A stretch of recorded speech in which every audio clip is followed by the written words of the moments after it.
Good morning class. आज कल हम लोग जलियांवाला बाग हत्याकांड, रॉलेट एक्ट इन सब को पढ़ चुके थे। आज हमें 1920 असहयोग आंदोलन और 1930 तक और हम आज गोलमेज सम्मेलन को भी लगभग देख लेंगे। ठीक, तो आगे चलते हैं हम लोग अपने टॉपिक पर। आज पढ़ेंगे हम लोग असहयोग आंदोलन 1 अगस्त 1920 असहयोग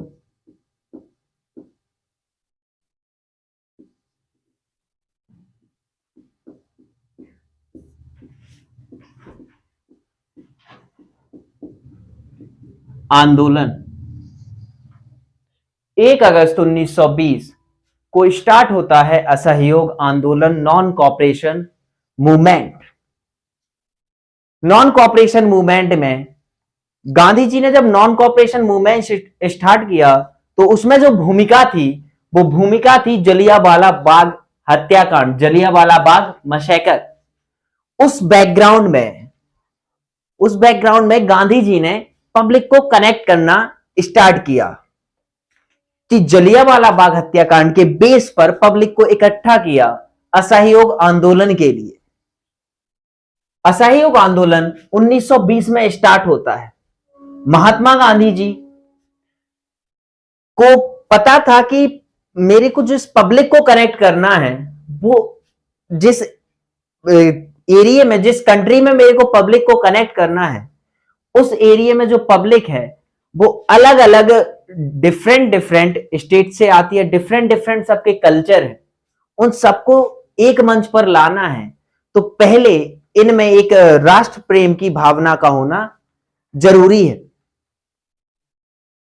गांधी जी ने 1 अगस्त 1920 को असहयोग आंदोलन स्टार्ट किया। जनता गांधी जी के साथ आई, क्योंकि गांधी जी 1917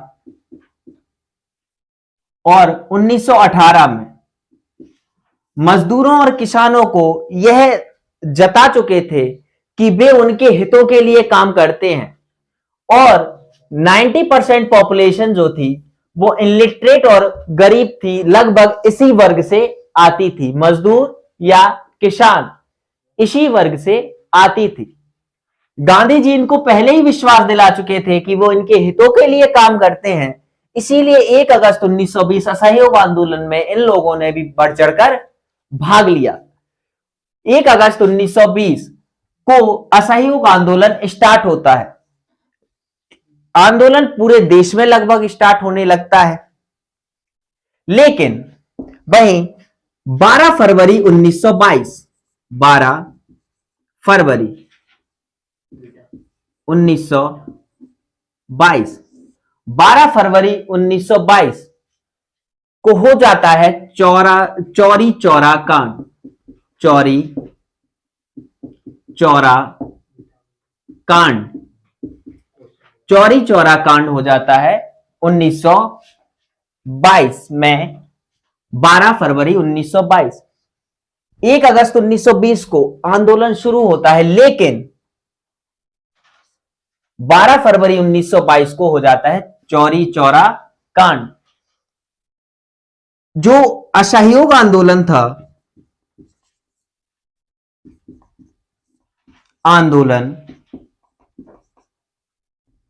असहयोग आंदोलन उग्र हो जाता है।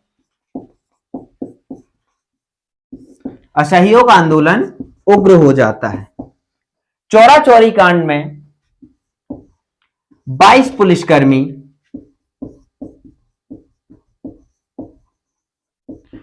पुलिसकर्मी को जो आंदोलन करता थे उनके द्वारा जला दिया जाता है। चौरी चौरा जो है यह उत्तर प्रदेश में गोरखपुर से पहले पड़ता है। गोरखपुर से थोड़े पहले पड़ता है। चौरी चौरा एक छोटा सा गांव है, छोटा सा क्षेत्र है, इसका हिस्टोरिकल एस्पेक्ट्स है और कुछ नहीं, बाकी ये एक छोटा सा विलेज है। चौरी चौरा कांड के लिए मुख्यतः हिस्टोरिकल एस्पेक्ट्स रखता है। 22 फरवरी 1922 को चौरी चौरा कांड होता है। जो लोग थे वो आंदोलन कर रहे थे। आंदोलन करते करते जैसे आंदोलनकर्ता पहुंचते हैं चौरी चौरा में। चौरी चौरा में क्या था, जो पुलिस स्टेशन था उस पर पुलिस ने इन्हें रोकने की कोशिश की। तो पुलिस ने जब रोकने की कोशिश की तो लोगों ने पुलिस वालों को ही मारना पीटना चालू कर दिया। तो पुलिस वाले भागकर अपने थाने में गए। पुलिस वाले थाने में गए। थाने में जैसे ही पुलिस वाले गए, उन्होंने थाने के अंदर जाकर उन्हें मारना स्टार्ट कर दिया। तो पुलिस वाले, जो वहां पर सेल्स बनी हुई थी, थाने के अंदर जो सेल्स बनी हुई थी, उन सेल्स के अंदर चले गए और खुद को अंदर से लॉक कर लिया। पुलिस वालों ने जैसे ही खुद को अंदर लॉक किया तो लोग थप्पड़ मार रहे पुलिस वालों में। अब ज्यादा दूर तक तो पहुंच नहीं पाएंगे, थप्पड़ मारने ज्यादा दूर तक तो पहुंच नहीं पा रहे। तो पुलिस वाले लास्ट तक, क्योंकि सेल की जो लंबाई थी वो ज्यादा थी, लाठियों से भी नहीं पहुंच रहे। तो आंदोलनकर्ताओं ने देखा कि ये काम करते हैं। आंदोलनकर्ताओं ने बाहर से कुंडी लगा दी। जो ये सेल के अंदर थे इसको बाहर से कुंडी मार दी, और अंग्रेज सिपाही जो पुलिसकर्मी थे वो अंदर हैं। और फिर कुछ लोग लाए तेल को छिड़क दिया सेल पर और पूरे पुलिस स्टेशन में आग लगा दी। पुलिस स्टेशन में आग लगा दी जो यहां पर आंदोलन करता थे उन्होंने। जब पुलिस स्टेशन में आग लगा दी तो आंदोलन हो गया उग्र। आंदोलन क्या हो गया? उग्र हो गया। किस कारण से? चौरा चौरी में हुई घटना के कारण क्या आंदोलन उग्र हो गया। और इस उग्र हुए आंदोलन के कारण महात्मा गांधी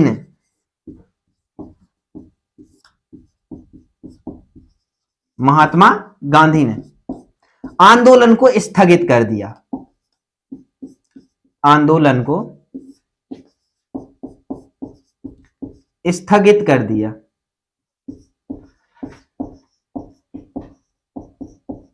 और जिस समय ये आंदोलन उग्र हुआ उस समय महात्मा गांधी गुजरात में थे।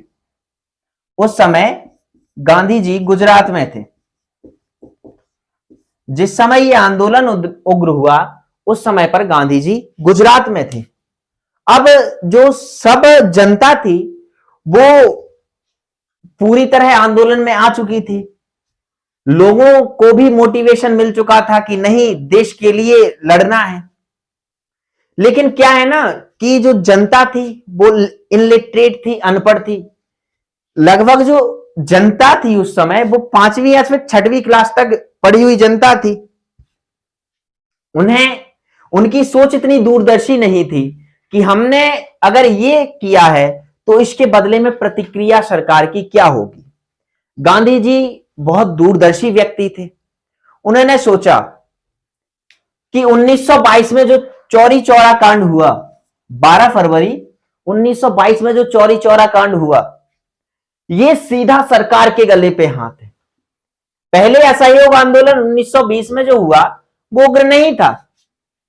असहयोग आंदोलन जो 1920 में हुआ वो उग्र नहीं था। आंदोलन लोग कर रहे थे केवल सड़कों पर घूमकर, सरकार के विरोध में बोलकर कि विरोध में नारे लगा रहे हैं।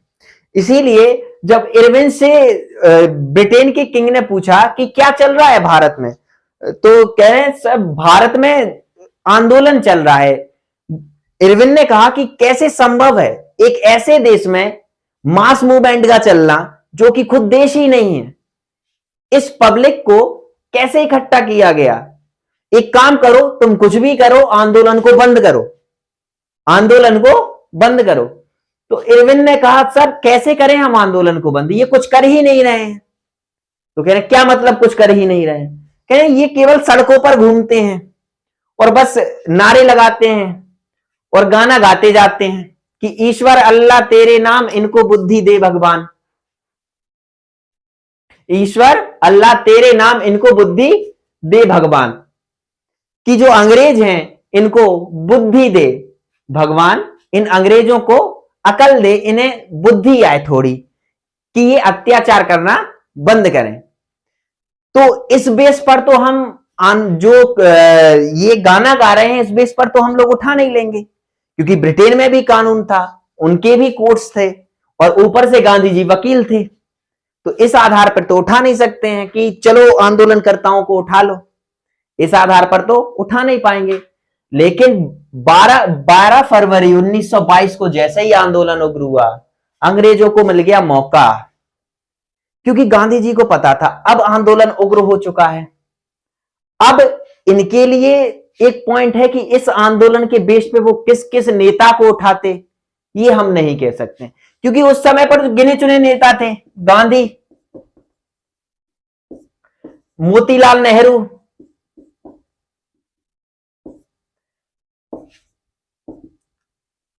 सरदार वल्लभ भाई पटेल,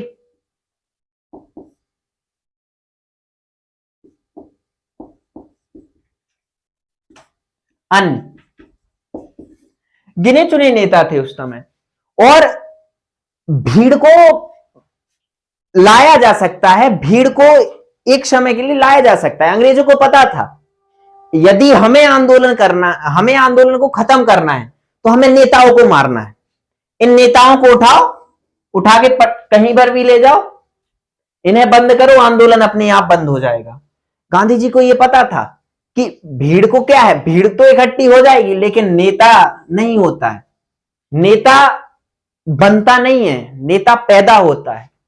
आपने जैसे मोदी जी को देखा होगा, झूठ भी वो इतने बेहतरीन तरीके से बोलते हैं कि लगता ही नहीं है झूठ बोल रहे हैं। मोदी जी झूठ भी इतने अच्छे तरीके से बोलते हैं कि लगता ही नहीं है झूठ बोल रहे हैं। और एक मनमोहन सिंह थे, वो भले ही राजनीतिक व्यक्ति नहीं थे, वो उन्हें राजनीति में लाया गया था, वो व्यक्ति राजनीतिक नहीं थे, वो वित्त मंत्रालय संभालने वाले आरबीआई के गवर्नर रहे। तो गांधी, मोतीलाल नेहरू और सरदार पटेल मेनली इन पर फोकस था कि अगर इन्हें उठा लिया तो आंदोलन बंद। गांधी जी को पता था अगर लीडर ही नहीं रहेगा, नेता ही नहीं रहेगा, तो नेतृत्व कौन करेगा, और जब नेतृत्व नहीं करेगा तो आंदोलन वैसे ही खत्म हो जाएगा। और अंग्रेजों को यह बात बखूबी पता थी कि अगर आंदोलन को हमें बंद करने के लिए मौका मिल चुका है, अगर और आंदोलन खिंचता, मान लीजिए 1922 की जो घटना हुई, 1922 की जो चौरी चौरा कांड हुआ, 1922 की घटना के बाद आंदोलन अगर गांधी जी आगे ले जाते, अगर गांधी जी आंदोलन को आगे ले जाते तो क्या होता। जो ये 1922 में चौरी चौरा कांड हुआ, चौरी चौरा, इसको याद ऐसे रखना, चौरी चौरा, पहले लेडीज है फिर जेंट्स है, इससे याद रहेगा कि चौरी पहले आना और चौरा लास्ट में। चौरी चौरा कैसे याद रख, कैसे 12 फरवरी 1922 को चौरी चौरा कांड हुआ, चौरी चौरा कांड हुआ, क्यों गांधी जी ने आंदोलन स्थगित कर दिया, क्या जरूरत रही कि आंदोलन को स्थगित करना पड़ा। क्योंकि गांधी जी बहुत दूरदर्शी व्यक्ति थे, उन्हें पता था कि यहां आंदोलन, आज यहां एक चौरी चौरा हुआ है, अगर मैंने यहां आंदोलन को नहीं रोका तो पूरे देश में कहीं ना कहीं चौरी चौरा आएगा, जहां पुलिस स्टेशन दिखेगा लोग आग लगाना स्टार्ट कर देंगे।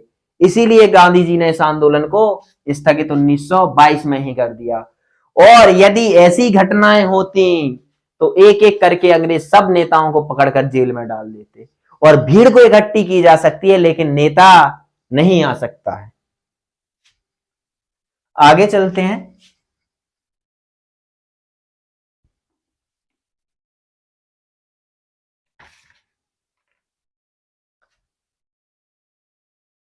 बारह फरवरी 1922 को चौरी चौरा कांड के बाद महात्मा गांधी जी आंदोलन को वापस ले लेते हैं, आंदोलन को वापस ले लेते हैं। 12 फरवरी 1922 को जैसे ही यह घटना होती है, आंदोलन वापस ले लिया जाता है।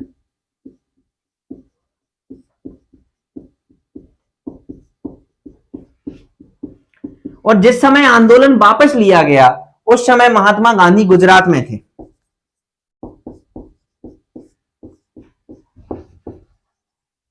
गांधी जी जो थे वो गुजरात में थे, महात्मा गांधी जी जो थे वो गुजरात में थे। अब गांधी जी ने जब आंदोलन वापस लिया तो लोग गांधी जी के विरोध में जाने लगे कि क्या जरूरत है आंदोलन वापस लेने की, इतना अच्छा आंदोलन चल रहा है, कोई बात नहीं, ये घटना हो गई, कोई परेशानी नहीं है। लेकिन कई क्रांतिकारियों ने गांधी जी से कहा कि आप जो है कश्मीर की गलती की सजा कन्याकुमारी को क्यों दे रहे हैं, यानी कि यदि कश्मीर में कोई गलती हुई है उसकी सजा कन्याकुमारी को क्यों दे रहे हैं। जो आंदोलन उग्र हुआ था वो चौरी चौरा में हुआ था, चौरी चौरा में हुआ था। आंदोलन उग्र जब चौरी चौरा में हुआ था तो आप आंदोलन को चौरी चौरा में कीजिए, ज्यादा है तो गोरखपुर में कर दीजिए, या फिर सीधा उत्तर प्रदेश से स्थगित कर दो, लेकिन उसे भारत से स्थगित क्यों कर रहे हो, आंदोलन को पूरे देश से स्थगित क्यों कर रहे हो। इसलिए गांधी जी के विरोध में लोग जाने लगे। कई लोगों ने तो यहां तक कहा कि गांधी पागल हो चुके हैं, इन्हें कुछ पता ही नहीं है, आंदोलन को स्थगित क्यों कर रहे हैं, क्या जरूरत है आंदोलन को स्थगित करने की। गांधी को पागल क्या क्या नहीं लोगों ने कहा उस समय, और लोगों ने इनका साथ छोड़ना स्टार्ट कर दिया कि गांधी जी का साथ छोड़ो, कोई ये अच्छा आदमी नहीं है, ये व्यक्ति अच्छा नहीं है। क्योंकि आंदोलन इतना अच्छा आंदोलन चल रहा था, इसको खत्म करने की क्या जरूरत थी, क्या जरूरत थी आंदोलन को खत्म करने की।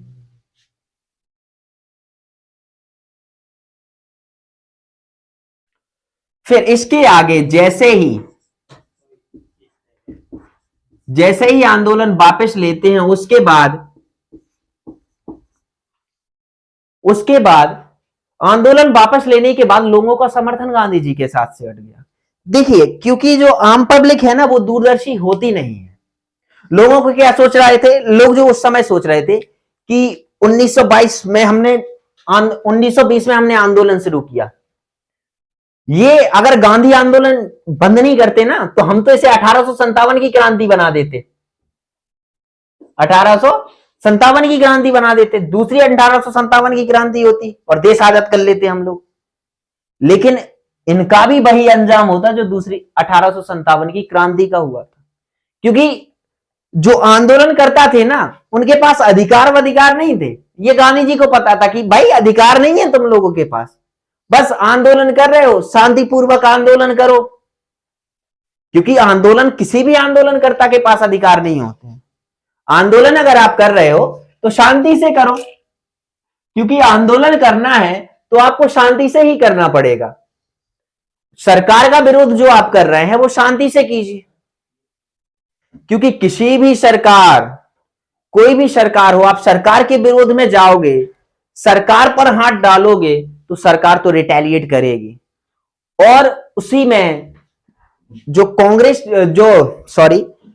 ब्रिटिश गवर्नमेंट थी, ब्रिटिश गवर्नमेंट बहुत बुरी तरीके से रिटेलिएट करती अगर 1922 में गांधी जी ने असहयोग आंदोलन को वापस नहीं लिया होता। क्योंकि 1922 12 फरवरी 1922 को चौरी चौरा कांड की जो घटना हुई, उसके बाद सीधे सरकार की गलेबान पे हाथ डाल दिया, सीधा गवर्नमेंट की गलेबान पे हाथ डाल दिया आंदोलनकर्ताओं ने। अब सरकार पे हाथ पड़ा है, सरकार तो छोड़ेगी नहीं बेटा। सब आंदोलनकर्ताओं को पता, गांधी जी को सब पता था कि हाँ इनका ये हश्न होगा। लेकिन उस समय की पब्लिक क्या है ना, पढ़ी लिखी थी नहीं, लिटरेसी की कमी, सोच समझ की कमी। जैसे कि एक बच्चा होता है, उसे तुरंत की फिक्र होती है कि आज जो मिले वो ठीक। उस समय पब्लिक को भी यही दिख रहा था कि आज ये हो रहा है ये ठीक है, आंदोलन हो रहा है ठीक है, उग्र हुआ कोई बात नहीं, कोई बात नहीं, आगे भी हम आंदोलन करेंगे, इतना अच्छा आंदोलन चल रहा है। दूसरी 1857 की क्रांति बन जाती, लेकिन फिर क्या होता है, 1857 की क्रांति की तरह अंग्रेज इसे भी दबा देते। अंग्रेजों के पास क्या कमी थी, अंग्रेज लाते टैंक लाते, एयरफोर्स लाते, पूरा आंदोलन खत्म एक ही बार में। लेकिन लोग इतना नहीं सोच पाते। फिर लोगों का समर्थन गांधी जी के पास से हट गया, तो गांधी जी को 10 मार्च 1922 को गिरफ्तार कर लिया गया।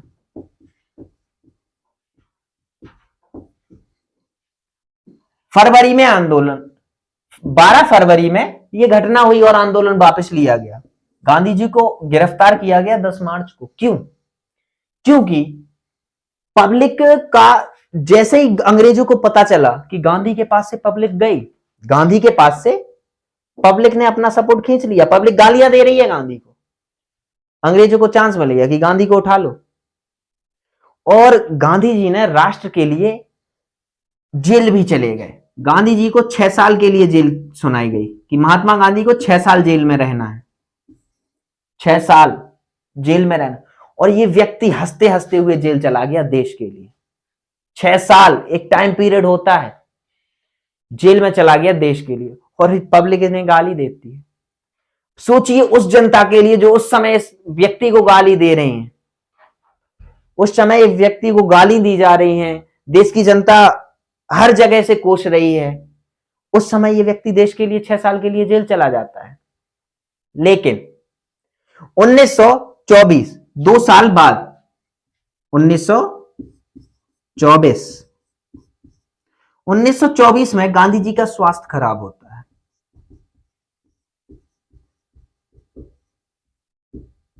स्वास्थ्य खराब होता है 1924 में गांधी जी का स्वास्थ्य खराब होता है। स्वास्थ्य हल्का फुल्का खराब हुआ था, गांधी जी और बनने लगे। पता चला पेट दर्द हो रहा है तो गांधी जी उठ ही नहीं रहे हैं, ऐसे ही गांधी जी उठ ही नहीं रहे हैं, रह गए पेट पकड़ के। अब तो उठा ही नहीं जा रहा है, गांधी जी पेट पकड़ के रह गए। अपना अपन से 4 जन पकड़ के ले जाए, चलो गांधी जी चलो चलो चलो, खाना खा लो खाना। गांधी जी ने ऐसा उन्हें बिलीव दिलाया कि वो इतने ज्यादा बीमार हो चुके हैं। अंग्रेजों ने कहा नेता है इनका, गलती से आज तक किसी को एक थप्पड़ भी नहीं मारा है, अगर गलती से ये जेल के अंदर मर गया तो परेशानी हो जाएगी। तो अंग्रेजों ने 1924 में ही गांधी जी को बाहर छोड़ दिया जेल के। कहा 2-3 दिन में तो मर ही जाएगा, 2-3 दिन में तो मर ही जाएगा। गांधी जी को फेंक के गया। गांधी जी ने कहा गो, गांधी चले चलो। 1924, अभी 1924 में ही पहुंचते हैं बेलगांव।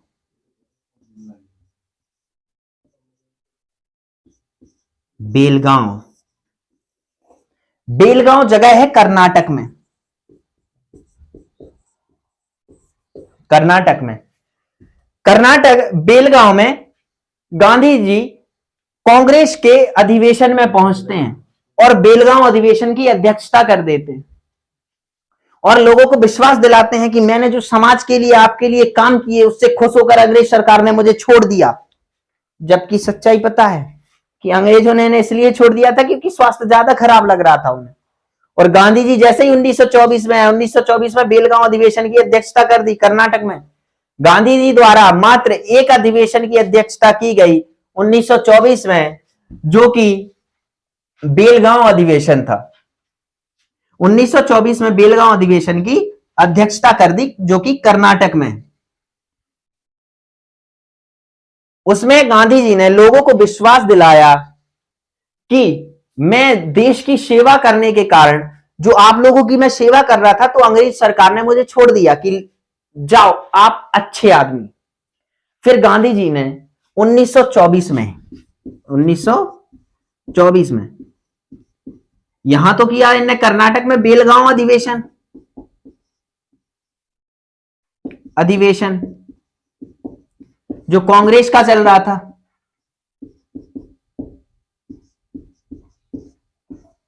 बेलगांव अधिवेशन कांग्रेस का चल रहा था, इसकी क्या कर दी? अध्यक्षता कर दी। अध्यक्षता कर दी। गांधी जी को 10 मार्च 1922 को 6 साल की सजा सुनाई गई थी। कितने साल की? 6 साल की सजा सुनाई गई। लेकिन किस कारण से इन्हें छोड़ दिया गया? क्योंकि इनका स्वास्थ्य खराब हो गया था। स्वास्थ्य सा गांधी जी का ज्यादा ही खराब हो गया था, ज्यादा ही खराब होने लगा था। ये व्यक्ति जेल में ना मर जाए इस डर से अंग्रेजों ने छोड़ दिया। क्योंकि कोई भी राजनेता हो, जब राजनेता की मृत्यु होती है ना, तो जो पब्लिक है, जो जनता है, उसकी जो सहानुभूति है वो जनता की नेता के साथ जुड़ जाती है। जैसे इंदिरा गांधी जी के मरने के बाद राजीव गांधी जी को पीएम बना दिया गया, से उसी तरह लोगों की इनके साथ भी कनेक्टिविटी जुड़ जाती। तो अंग्रेज समझदार थे, उन्होंने कहा इन्हें छोड़ो, इन्हें छोड़ो, यदि ये मर गए तो बहुत बड़ी दिक्कत हो जाएगी। इसीलिए इनको अंग्रेजों ने यहां से छोड़ा और ये जाके यहां 1924 में बेलगांव अधिवेशन कर दिए। बेलगांव अधिवेशन कर दिए, क्या कर दिए? बेलगांव अधिवेशन कर दिए। आगे फिर क्या है ना, 1924 के बाद उस समय एक बीमारी फैली हुई थी, प्लेग। प्लेग उस समय फैला हुआ था, जो कि एक संक्रामक बीमारी थी। ये बीमारी उस समय इतनी खतरनाक मानी जाती थी कि लोग, जिसको ये बीमारी हो जाती थी, उसके पास भी नहीं जाते थे। लेकिन गांधी जी ने आकर प्लेग के मरीजों की सेवा करना स्टार्ट किया। प्लेग मरीजों की सेवा करना स्टार्ट की, सेवा चालू की।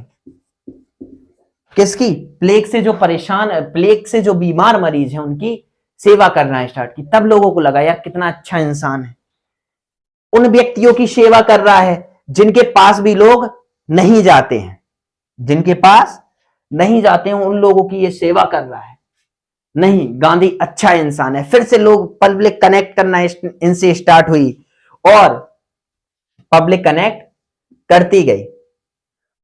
अब जब पब्लिक कनेक्ट कर गई गांधी जी से, तो गांधी जी से कहने लगे चलो गांधी जी आंदोलन करते हैं।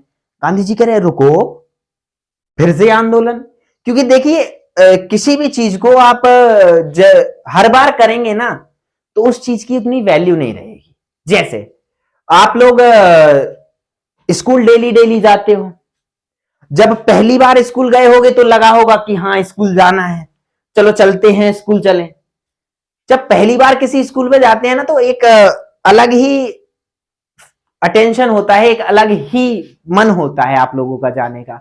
लेकिन जैसे जैसे हर बार जाने लगते हैं, उसमें डूबने लगते हैं, यार बैग लगानी है, ड्रेस पहननी है, स्कूल जाना है। फिर आप जाते तो हो ही, लेकिन फिर वो मन नहीं रहता है कि स्कूल जाना है। ठीक है स्कूल जाना है चलेंगे, कभी कभी मन कर रहा है नहीं चलेंगे, क्योंकि रोज रोज जाना है। ऐसे ही अगर गांधी जी भी रोज रोज आंदोलन करते तो ये लोग भी यही कहते आंदोलन तो होता ही रहता है, गांधी जी करते ही रहते हैं। गांधी जी को पता था आंदोलन तो करना है, लेकिन पहले जरा मौका आने दो, कुछ ऐसा आने दो जिसमें अंग्रेज बिजी हों। अंग्रेज क्या होने लगे? बिजी होने लगे। उस समय हम करेंगे आंदोलन। आगे चलते हैं।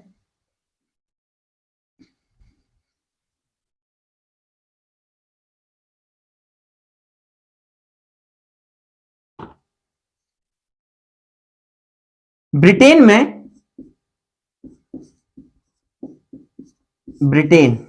ब्रिटेन में उस समय इलेक्शन का टाइम आने वाले था। ब्रिटेन में थी, एक थी लेबर पार्टी और एक थी कंजर्वेटिव पार्टी। लेबर पार्टी और कंजर्वेटिव पार्टी, दो पार्टियां थी। उनमें लेबर पार्टी थी और कंजर्वेटिव पार्टी थी। दोनों पार्टियों में चुनाव के लिए बहसबाजी चल रही थी। एक में थे विंस्टन चर्चिल और एक में थे क्लीमेंट एटली। विंस्टन चर्चिल जो लेबर पार्टी थी उसके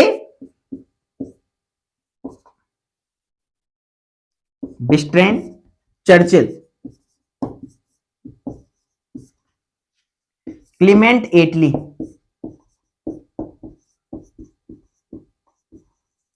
क्लीमेंट एटली जो कि किस कंजर्वेटिव पार्टी से थे और ये लेबर पार्टी से थे, लेबर और कंजर्वेटिव पार्टी से। देखिए चुनाव जब हमारे यहां भी आता है तो हमारे यहां के भी राजनेता चुनाव में बिजी होने लगते हैं, किसी चीज पर ध्यान नहीं देते। आपने देखा होगा इसी का फायदा उठाते हुए भी चाइना भी तभी इशू करता है, जब हमारे इशू तभी करेगा जब हमारे देश में कुछ इनर मैटर चल रहा होगा। जैसे हमारे देश में चुनाव आएगा, चाइना तभी किसी ना किसी सीमा विवाद को खड़ा करेगा। हमारे देश में इलेक्शन आए, चाइना का चुनाव सीमा विवाद चालू हो जाएगा। क्यों? क्योंकि उसे पता है देश जो है चुनाव में बिजी है, सारे राजनेता चुनाव में बिजी है, कोई नहीं देख रहा है मुझे, चलो सीमा विवाद खड़ा कर ले। क्योंकि उस समय देश इलेक्शन में बिजी है और ये सीमा विवाद में इतना नहीं उलझ पाएंगे,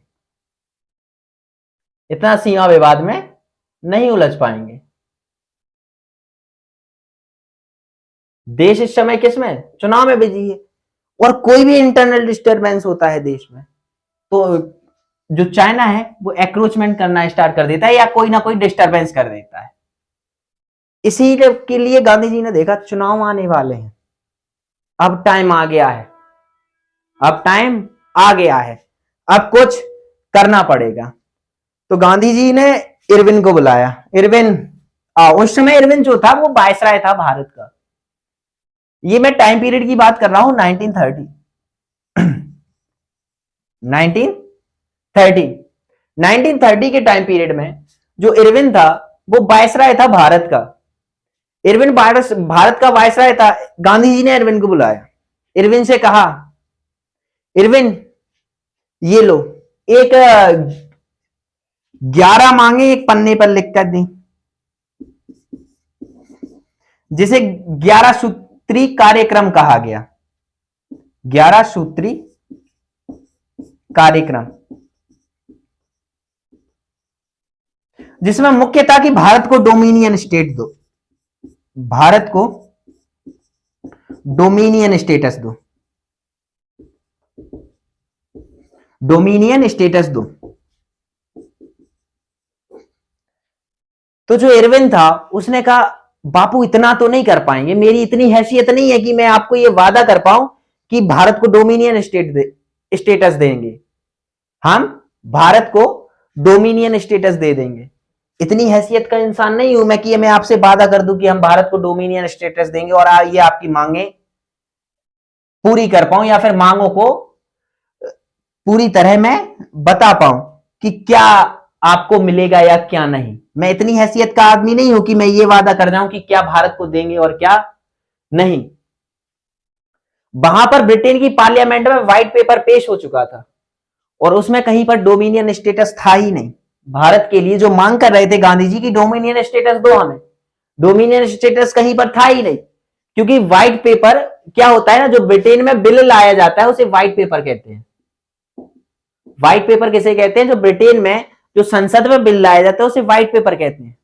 वहां पर व्हाइट पेपर पेश हो गया और उसमें जब पता चला गांधी जी को कि इसमें तो कहीं डोमिनियन स्टेटस की चर्चा ही नहीं है, जब डोमिनियन स्टेटस की इसमें चर्चा ही नहीं है तो गांधी जी 1930 में 12 मार्च 1930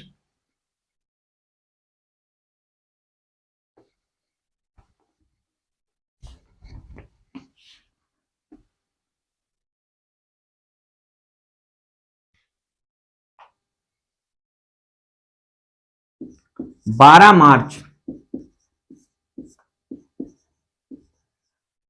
1930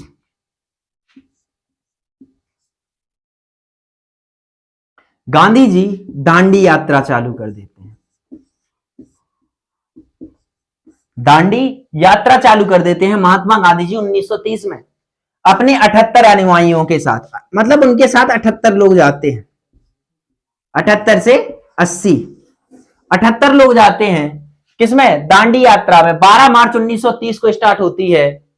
कौन? दांडी यात्रा 12 मार्च 1930 को अपने 78 अनुयायियों के साथ। कहीं कहीं आपको देखने को मिलेगा कि 80 अनुयायी लिखे हुए हैं। इन्हीं 78 में एक सरोजनी नायडू भी थी, सरोजनी नायडू, सरोजनी नायडू भी इन्हीं में एक थी। 12 मार्च 1930 को दांडी यात्रा शुरू करते हैं और गांधी जी गुजरात से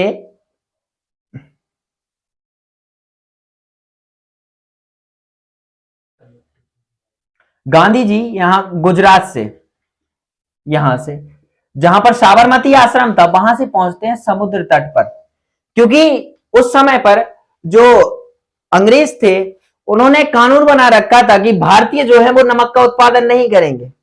आप जरा सोचिए, भारतीयों के साथ समुद्र इतना बड़ा, लेकिन भारतीयों से कहा गया कि आप लोग नमक का उत्पादन नहीं कर सकते हैं। जो नमक का उत्पादन करेगी वो ब्रिटिश सरकार करेगी और आप लोगों को ही नमक बेचेगी।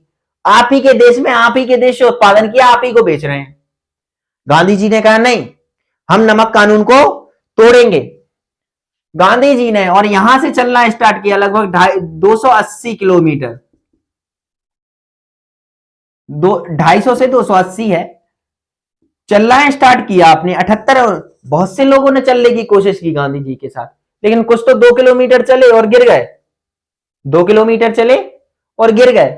लेकिन गांधी जी धोती पहने हुए सीधा यहां तक गए, पूरी दूरी कवर की, और 16 अप्रैल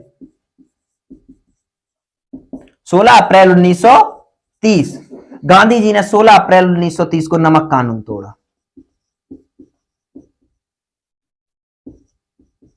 नमक कानून क्या था? गांधी जी जो भारतीय थे उन्हें नमक बनाने का जो कानून ब्रिटिश गवर्नमेंट ने पारित कर रखा था कि जो भी भारतीय हैं उन्हें नमक बनाने का अधिकार नहीं है। और गांधी जी ने यहां जाकर जो पानी था समुद्र का लिया और इसे भाप बनाकर नमक बना दिया और नमक कानून तोड़ दिया। नमक कानून तोड़ा जैसे ही, अब गांधी जी को पता चल गया यार मैं इंडिया के कहीं ना कहीं कोने में डला हूं, यहां से मैं यहां तक आ गया, मैं किसी ना किसी इंडिया के कोने में डला हुआ हूं। तो गांधी जी ने कहा कि अब मैं नहीं रुकूंगा, अब मैंने साबरमती आश्रम की दहलीज त्याग दी है, अब मैं तब साबरमती आश्रम में लौटूंगा जब मैं देश को आजाद करा लूंगा। क्या करा लूंगा? देश को आजाद करा लूंगा। लेकिन गांधी जी ना समझ चुके थे कि भाई अगर मेरे को पूरे देश में आंदोलन को रखना है तो देश के सेंटर में जाना पड़ेगा। कहां जाना पड़ेगा? देश के सेंटर में जाना पड़ेगा, ना कि देश में यहां रह के काम नहीं चलेगा। फिर वो महाराष्ट्र में आते हैं। कहां आते हैं? महाराष्ट्र में। गांधी जी कहां जाते हैं? महाराष्ट्र में। अब यहां से देखो, यहां सेंटर पड़ गया देश का। यहां क्या पड़ गया? सेंटर, जहां से हर जगह कमांड हो सकती थी गांधी जी की। 1930 के बाद 1931 में होता है गोलमेज सम्मेलन। 1931 गोलमेज सम्मेलन।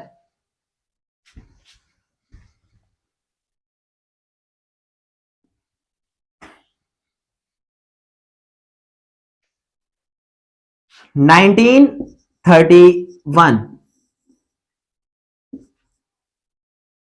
प्रथम गोलमेज सम्मेलन।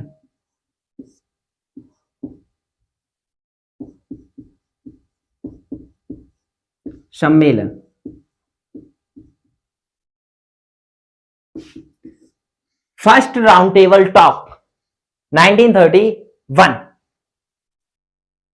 1931 में जैसे ही ये लोग ब्रिटेन में जो मौजूद थे,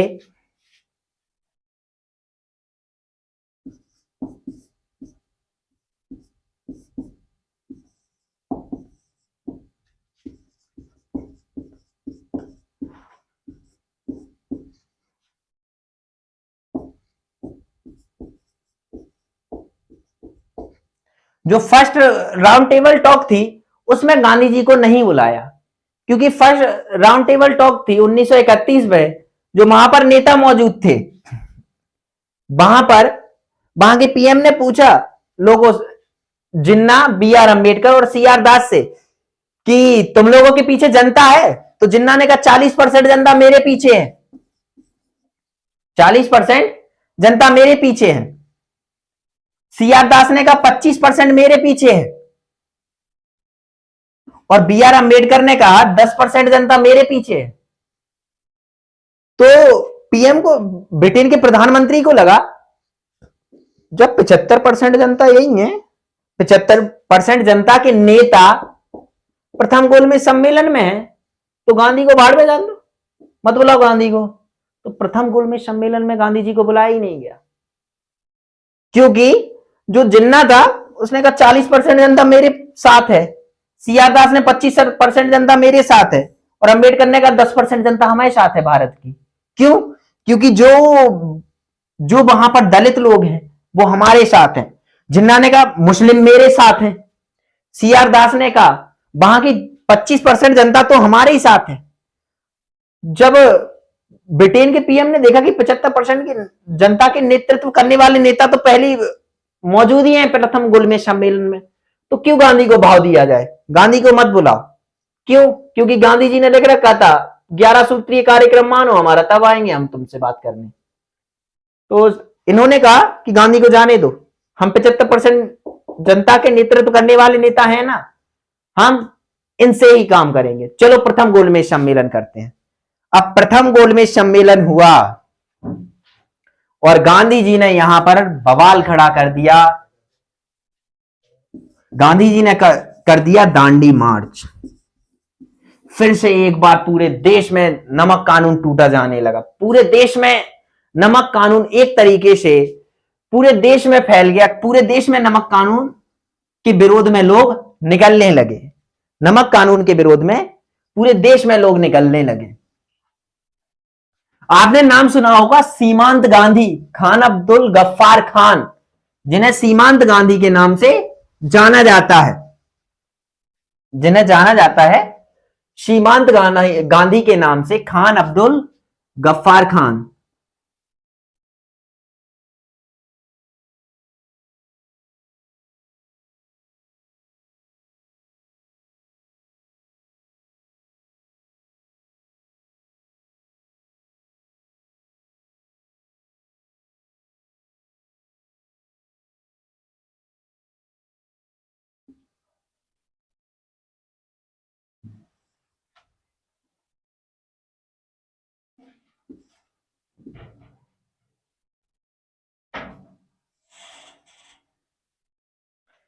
खान अब्दुल गफ्फार खान जो कि जम्मू कश्मीर में नेतृत्व करते हैं किसका? जम्मू कश्मीर। कश्मीर में जो नमक आंदोलन का नेतृत्व किया, नमक कानून तोड़ा कानून, वो खान अब्दुल गफ्फार खान, खान अब्दुल गफ्फार खान। इन्हें सीमांत गांधी के नाम से भी जानते हैं। सीमांत गांधी के नाम से भी जानते हैं क्योंकि जो इनकी विचारधाराएं थी वो लगभग गांधी से मिलती थी। जो इनके बातें थी, जो इनकी विचारधारा थी, और लगभग ये गांधी की तरह ही विचारधारा अपनी रखते थे। इसीलिए इन्हें सीमांत गांधी कहा जाता है, जो जम्मू कश्मीर के क्षेत्र में नेतृत्व कर रहे थे। ठीक। गांधी जी गुजरात से महात्मा गांधी जी ने नमक कानून तोड़ा और जम्मू कश्मीर से नमक कानून खान अब्दुल गफ्फार खान। सरोजनी नायडू ने इस क्षेत्र में आंदोलन को संभालने की कोशिश की, आंदोलन को उठाने की, यहां तक कि वो पहुंच भी चुकी थी कई हजार लोगों की भीड़ के साथ। लेकिन अंग्रेजों को उनका जो प्लान था उसके बारे में पहले ही पता चल गया, इसीलिए ये जो है वो असफल रही। और यहां पर सी चक्रवर्ती राजगोपालाचारी जो कि दक्षिण भारत में थे, सी चक्रवर्ती राजगोपालाचारी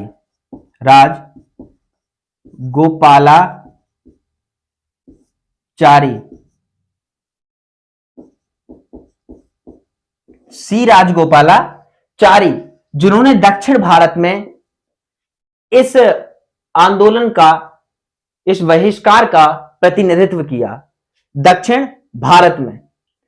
ऐसे करते करते, और राजेंद्र प्रसाद ने बिहार में, कहा? बिहार में राजेंद्र प्रसाद ने। अब गांधी जी जब अब पूरे देश में आंदोलन फैल चुका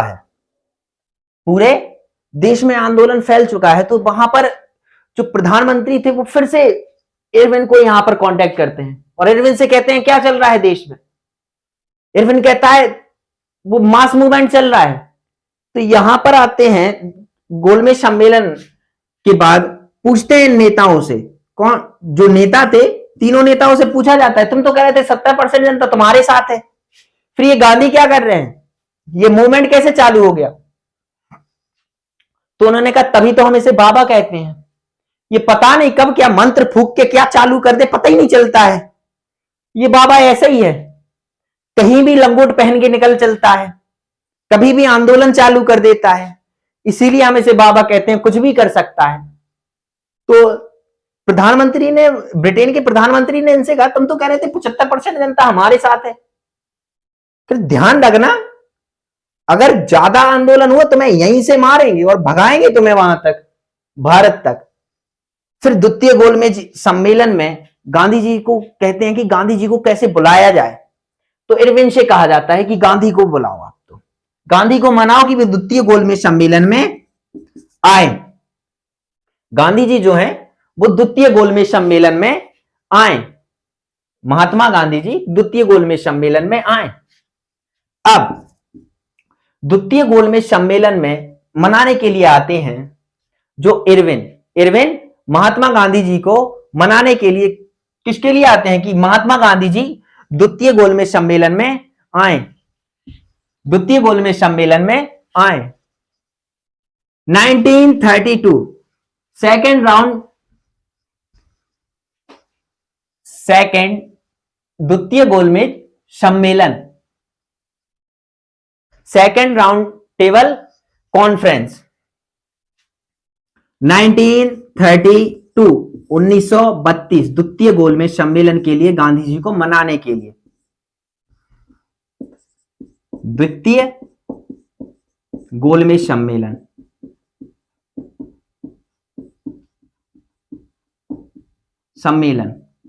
में मनाने के लिए गांधी जी को आते हैं इरविन कहते हैं बाबा एक बार चलो, आप एक बार बात कर लो, आपके 11 सूत्रीय कार्यक्रम है हम मान लेंगे, लेकिन गांधी जी ने कहा वादा करो कि ये मानोगे, भारत को डोमिनियन स्टेटस दोगे। इरविन ने कहा बाबा वादा नहीं कर पाएंगे, इतनी हैसियत के आदमी हम नहीं है, हम वादा नहीं कर पाएंगे। गांधी जी की जो विचारधारा थी, अंत में जो गांधी जी थे 1920 का जब असहयोग आंदोलन चालू किया, भले ही गांधी जी ने कहा था कि हम लाठी नहीं उठाएंगे।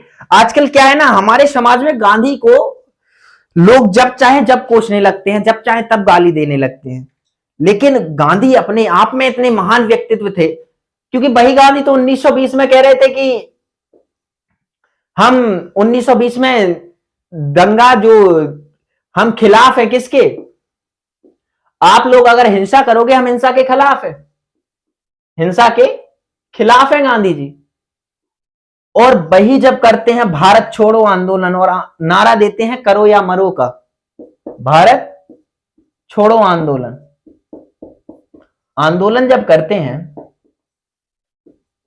तो वही कहते हैं करो या मरो, या तो कुछ कर आजादी लो या मर जाओ। पर यही गांधी जी हैं जो 1920 में कहे थे कि आपको उग्र नहीं होना, क्योंकि गांधी जी को पता था कि इस समय पब्लिक मुट्ठी भर है और अगर ये मुट्ठी भर पब्लिक पिट गई तो दोबारा खड़ी नहीं होगी।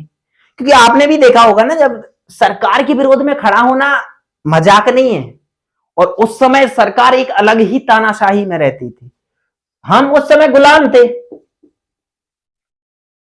और ब्रिटिश सरकार जैसे चाहे वैसे मार सकती थी हमें। तो गांधी जी ने उस समय बहुत अच्छा डिसीजन लिया, ये मेरे हिसाब से, क्योंकि हो सकता है, देखो मैं तो गांधी जी को बहुत ज्यादा मानता हूं, जब से उन्हें पढ़ा है बहुत ज्यादा मानता हूं मैं महात्मा गांधी जी को। हो सकता है गांधी जी ने 100 फैसले लिए, उन 100 फैसलों में से 2 गलत हो गए या 4 गलत हो गए। यदि मैं उनके जगह होता तो मैं उनसे 10 ज्यादा फैसले गलत करता, यदि मैं गांधी जी की जगह होता तो उनसे 10 ज्यादा फैसले गलत करता और उन जितने अच्छे भी नहीं ले पाता। तो आप इन 2-4 गलतियों को देखने की बजाय उनकी जो 98 अच्छाइयां हैं, जो अच्छे फैसले हैं, उन्हें क्यों दबा रहे हैं? 1920 का हो सकता है कुछ लोगों को लगता है कि आंदोलन वापस ले लिया, क्यों लिया, लेकिन यदि वहां पर वापस नहीं लेते ना, तो जो लोग खड़े हुए थे लड़ने के लिए, जिन लोगों में हिम्मत आई थी, सोचो आपने, गांधी जी ने 1920 में लोगों को इकट्ठा कर लिया इसलिए कि आपको 1920 में आपको देश को आजादी दिलानी है, और उस समय तो देश था ही नहीं, हम तो ब्रिटेन की कॉलोनी थे। भारत जो था, भारत 1920 में तो ब्रिटेन की कॉलोनी था, 1920 में भारत ब्रिटेन की कॉलोनी था, और गांधी जी ने एक देश के नाम पर इन्हें यूनाइट कर दिया लोगों को। सोचिए, अनपढ़ लोगों को यूनाइट कर दिया, देश के राष्ट्रवाद का सिद्धांत ला दिया 1920 में, जबकि हम गुलाम थे उस समय। उस समय हम गुलाम थे। 1920 में राष्ट्रवाद का सिद्धांत ला दिया कि आपको राष्ट्र के लिए लड़ना है, जबकि गांधी जी का तो मोटिव यहां 1920 में, गांधी जी कितना प्रयास, 1922 में जैसे ही चौरी चौरा कांड हुआ, 6 साल की गांधी जी को सजा सुनाई गई, गांधी जी चाहते छोड़ देते पब्लिक को कि यार मेरे को क्या करना है, मरने दो इन्हें, मैं क्यों मरूं उनके पीछे। लेकिन गांधी जी ने अपना जीवन त्याग कर दिया भारत के लिए, और लोग कहते हैं गांधी ने क्या किया है, पर कई लोग मजाक बनते हैं कई बार गांधी जी के, कि गांधी जी कहते हैं कोई एक गाल पे मारे तो दूसरा आगे कर लो, कोई एक गाल पे मारे तो दूसरा आगे। गांधी जी ये नहीं कहते हैं कि कोई एक गाल पे मारे तो दूसरा आगे कर लो। दिनकर जी ने बड़ी एक अच्छी पंक्ति कही है गांधी जी के बारे में, गांधी जी के बारे में दिनकर जी ने बड़ी एक अच्छी पंक्ति कही है कि क्षमा शोभती उस भुजंग को जिसके पास गरल हो, उसका क्या जो दंतहीन विषहीन सरल हो। अर्थात क्षमा उस व्यक्ति को शोभा देती है, क्षमा उस व्यक्ति को शोभा देती है जिसमें मारने की क्षमता हो। मान लीजिए जैसे कोई अच्छा खासा इंसान है, यदि वो कहे, बढ़िया बॉडी बिल्डर है, खली टाइप का, ठीक, खली में मान लीजिए मैं ढल गया, खली जा रहा था यहां से, खली में मेरा धक्का लग गया, मैं खली से कह रहा हूं जा खली मैंने तेरे को माफ किया, अगली बार मिलना ना बहुत मारूंगा, तो मैं खली को माफ करूंगा, मेरी इतनी हिम्मत है कि मैं खली को माफ करूं, खली को मैं माफ करूंगा। ये तो बड़ी बात हो गई ना कि चूहा कह रहा है हाथी से जा मैं तेरे पे पैर नहीं रखता, ये वो वाली कंडीशन हो चुकी है। तो दिनकर जी कहते हैं कि क्षमा शोभती उस भुजंग को जिसके पास गरल हो, अर्थात क्षमा देना उसी को शोभा देता है जो मार सकता है। यदि तुम मार नहीं सकते तो तुम क्षमा भी मत करो, तुम लाठी उठाओ। यदि तुम कमजोर हो तो तुम लाठी उठाओ, तुम हिंसा करो। यदि तुम कमजोर हो और कमजोर नहीं हो तो तुम्हें क्षमा दे देनी चाहिए, क्योंकि हिंसा करने से ही होगा कि आप हिंसात्मक बनोगे। लेकिन आप मानो उस समय मुट्ठी भर अंग्रेज थे, मुट्ठी भर अंग्रेज। उस समय अगर सारे भारतीय चाहते एक एक पत्थर भी मारते तो अंग्रेज भाग जाते, तो अंग्रेज मारे जाते। यही गांधी जी अंग्रेजों को दिखाने दे रहे थे, बेटा अगर सबने लाठी उठा ली ना तो बचोगे नहीं। लेकिन क्या होता है ना कि समाज में लोगों को उतनी जागरूकता नहीं है, उतना सोचते नहीं, कुछ भी बोल देना, कुछ भी किसी क्रांतिकारी को कह देना, यह समाज में एक फैशन सा बन चुका है। पता नहीं लोग ऐसा क्यों करते हैं, लेकिन जिस दिन समझ आएगी, गांधी जी को आप लोग भी अच्छे से पढ़िए। गांधी अपने आप में एक व्यक्ति नहीं, व्यक्तित्व है, जिन्हें पढ़कर आपको पता लगेगा कि आर्ट ऑफ सिचुएशन हैंडलिंग कैसे हम लोग करें, कैसे हम लोग सिचुएशंस को संभालें। आप देखिए ना, गांधी जी ने 1920 के बाद 1922 में आंदोलन हुआ और आंदोलन रोक दिया, क्योंकि गांधी जी को पता था यदि यहां आंदोलन नहीं डाला ना, रोका नहीं ना, तो यहां सरकार पे हाथ डाला है, सरकार इतना मारेगी, ये मुट्ठी भर लोग कभी, ये जो खड़े हुए थे ना सहयोग आंदोलन में कि सर विरोध करो अंग्रेजों का, ये कभी आते ही नहीं, यदि ये लोग एक बार पिट जाते ना तो इन्हें दोबारा खड़ा नहीं कर पाते गांधी जी, क्योंकि एक बार मार खा चुके हैं। ये पब्लिक पहले ही बहुत ज्यादा डरी हुई थी। डरी सहमी पब्लिक को जैसे तैसे गांधी जी ने 1920 में खड़ा किया और 1922 में इन लोगों ने चौरी चौरा कांड कर दिया। चौरी चौरा कांड के बाद सीधा सरकार पर हाथ डाला था लोगों ने, और सरकार पर हाथ डाला है, सरकार छोड़ेगी नहीं। इसलिए गांधी जी ने कहा अगर ये लोग पिट गए तो दोबारा आएंगे नहीं, इसलिए यहीं से आंदोलन वापस ले लिया। ठीक, आगे का हम लोग कल करेंगे। जो बचा हुआ टॉपिक है उसको कल समझेंगे। बाकी